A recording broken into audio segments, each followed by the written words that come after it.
அனைவருக்கும் அன்பான வணக்கம்.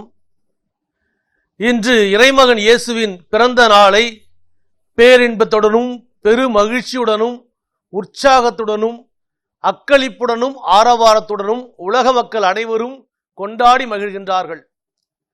2024வது பிறந்த நாள் விழா இறைவனுக்கு. இந்த ஒரு பெரும் வாய்ப்பு உலகத்தில் யாருக்குமே கிடைத்திருக்காது. அவருடைய பிறப்பே ஒரு அற்புதமானது, மிக எளிமையானது. முதலில் அவருடைய பிறப்பு ஏழைகளுக்கு அறிவிக்கப்படுகிறது. அவரது வாழ்க்கையே மிக சிறப்பானது. உலகத்துல எத்தனையோ தலைவர்கள் வந்து போயிருக்கிறார்கள். மிகப்பெரிய சாம்ராஜ்யங்களை எல்லாம் கட்டி ஆண்டிருக்கிறார்கள். உலகத்தில் உள்ள மிகப்பெரிய பாராளுமன்றங்கள், சட்டசபைகள், செனட் அவைகள் இவற்றிலெல்லாம் மிகப்பெரிய விவாதங்கள் நடந்திருக்கிறது. ஆனால் அதையெல்லாம் இன்றளவும் எல்லோரும் நினைவில் வைத்துக் கொள்வதில்லை, அதை கொண்டாடி மகிழ்வதே கிடையாது. ஆனால் இயேசு பெருமான் தன்னுடைய 3 ஆண்டுகளில் சொன்ன அந்த செய்திகளை, ஊமைகளை, செய்த புதுமைகளை, அவருடைய அன்பு மொழியை, கருணை மொழியை இன்றளவும் நாம் பேசிக் கொண்டிருக்கிறோம். அவர் மிகப்பெரிய பல்கலைக்கழகத்திலே படித்து பட்டம் வாங்கவில்லை, மிகப்பெரிய சாம்ராஜ்யங்களை கட்டி ஆளவில்லை. ஆனால் இத்தனை புகழோடு வாழ்ந்த தலைவர்களை விட மிக சிறப்பாக தன்னுடைய எளிமையின் மூலமாக, அன்பு செய்தியின் மூலமாக இந்த உலகத்து மக்களிடையே இன்றும் வாழ்ந்து கொண்டிருக்கின்ற அற்புதமான தெய்வம். இவருடைய பிறப்பும் வாழ்க்கையும் மிக சிறப்பானது. சட்டம், விதிமுறைகள், வழிபாடுகள், சடங்கு முறை இது மட்டுமே முக்கியம் என்று வாழ்ந்து கொண்டிருந்த ஒரு சமூகத்திலே ஒரு புதிதாக ஒரு இளைஞன் தோன்றி, இவையெல்லாம் சரிதான், அதற்கு மேலாக மனிதன் முக்கியம், மனிதன் இறைவன் சாயலாக படைக்கப்பட்டிருக்கிறான், அவனுக்கு அன்பு காட்ட வேண்டும், கருணை காட்ட வேண்டும், இரக்கம் காட்ட வேண்டும், உதவி செய்ய வேண்டும், பிற சகோதரனை மனமாற மன்னிக்க வேண்டும் என்ற நல்ல பல கருத்துக்களை எல்லாம் வார்த்தையாக சொல்லி வாழ்க்கையாக வாழ்ந்து உடல் ரீதியாக உள்ள நோய்களை எல்லாம் குணமாக்கி, செவிடர்களை குணமாக்கினார், ஊமையர்களை பேச வைத்தார், திமிர்வாதக்காரனை நடக்க வைத்தார், இறந்தவனையே எழுப்பிவிட்டார். இவையெல்லாம் அவர் உடல் ரீதியாக செய்த விஷயங்கள்.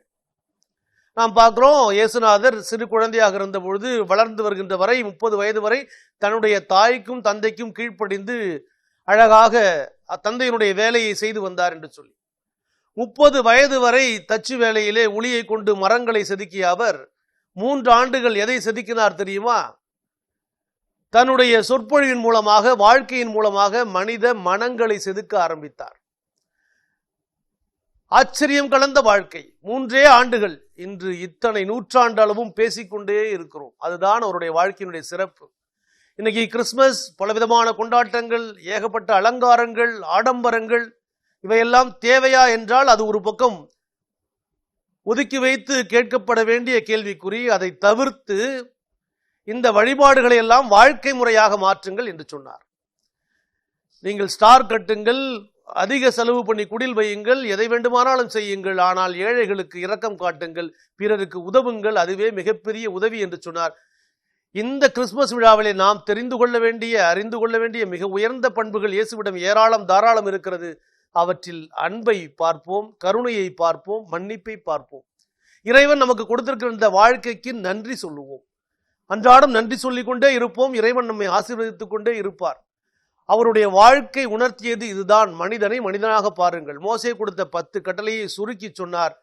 எல்லாவற்றுக்கும் மேலாக ஆண்டவராகிய என்னை நேசியுங்கள், உங்களை நேசிப்பது போல அயலானை நேசியுங்கள் என்று மிக எளிமையாக சொல்லிவிட்டார்.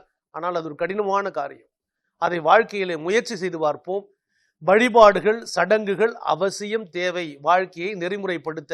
அதை தாண்டி அவர் சொன்ன கருத்துக்களை, அவர் வாழ்ந்த வாழ்க்கையை நம்முடைய வாழ்க்கையிலும் இருக்கும் நிலையில் இருந்து அதை யதார்த்தமாக நடைமுறைப்படுத்துவோம். நீங்கள் வேலை செய்கின்ற இடங்களிலே, தொழில் புரிகின்ற இடங்களிலே, அல்லது குடும்பங்களிலே சந்திக்கின்ற நபர்களிலே உங்களால் கிறிஸ்துவ விழுமியங்களை எடுத்து சொல்ல முடிகிறதா? கிறிஸ்துவ பண்போடு வாழ்ந்து காட்ட முடிகிறதா?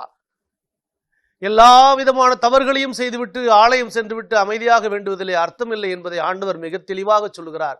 எனவே ஆண்டவருடைய வார்த்தையும் முக்கியம், வாழ்க்கை அதை விட சிறப்பு. The word has become flesh. வார்த்தை தான் மனு உருவானார். ஆண்டவருடைய வார்த்தையால் தான் அனைவரும் பிழைத்துக் கொண்டிருக்கிறோம். அந்த வார்த்தை வடிவில் அன்னை மரியின் வயிற்றில் தோன்றிய கடவுள் ஒரு அற்புதமான செய்தியை இந்த நாளில் விட்டு செல்கிறார். அன்று அன்னை மரி ஒரு மகனை ஈன்றெடுத்தாள்.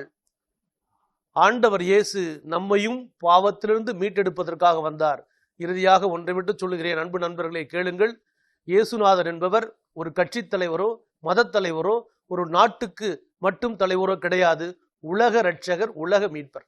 இந்த உலகத்தில் உள்ள அத்துணை கோடி மக்களுக்கும் அவர் சொன்ன செய்தி வாழ்க்கையுடைய நெறிமுறை.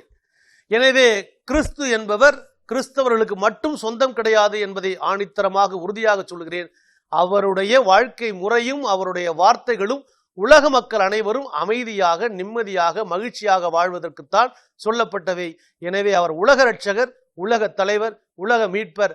அத்தகைய உலக மீட்பரின் பிறந்த நாளை எந்தவித இன மத மொழி வேறுபாடின்றி அத்துணை மக்களும் ஆரவாரத்துடன் அகமகிழ்ச்சியுடன் கொண்டாடுவோம். நம்முடைய அகம் சுத்தப்படுத்துவதற்காக வந்த அற்புத தலைவர் அவர். மலைகளை கூட அதிசயிக்கத்தக்க வகையிலே, பிரமிக்கத்தக்க வகையிலே அவருடைய மலை பிரசங்கம் அமைந்தது. அவருடைய பிரசங்கத்திலே சக்கேயு குள்ளமாக இருந்தவன் உயரமாக மாறினான். எல்லோருடைய வாழ்க்கையும் உயரமாக மாற வேண்டும். மன்னிப்பு, அன்பு, கருணை, இரக்கம் நம்முடைய வாழ்க்கையில் இருக்கட்டும். வாழ்வு செழிக்கட்டும். இந்த நிகழ்ச்சியை காண்கின்ற லூர்துஸ் தொலைக்காட்சி நேயர்கள் அனைவருக்கும் மற்றும் அனைத்து நல்ல உள்ளங்களுக்கும் பிறந்த இயேசு குழந்தையினுடைய அற்புத அருளும் ஆசீரும் என்றும் இருக்கட்டும். எல்லோருடைய மனதிலும் மகிழ்ச்சி ததும்பட்டும். சுமை சுமந்து சோர்ந்திருப்போரே எல்லோரும் என்னிடம் வாருங்கள், உங்களுக்கு இளைப்பாற்றுதல் தருவேன் என்று சொன்ன ஒரே தெய்வம் அவர். அற்புத தெய்வம், அதிசய தெய்வம், அன்பின் வடிவான மிக அழகிய தெய்வம். அவரை கண்டு ஆராதிப்போம். அவருடைய வாழ்க்கையை, அவருடைய வார்த்தையை வாழ்ந்து பழகுவோம். அனைவருடைய உள்ளங்களிலும் இல்லங்களிலும் மகிழ்ச்சி ததம்பட்டும். அனைவருக்கும் கிறிஸ்துமஸ் நல்வாழ்த்துக்களை சொல்லி இறைவனுடைய ஆசிரை வேண்டி விடைபெறுகிறேன். நன்றி.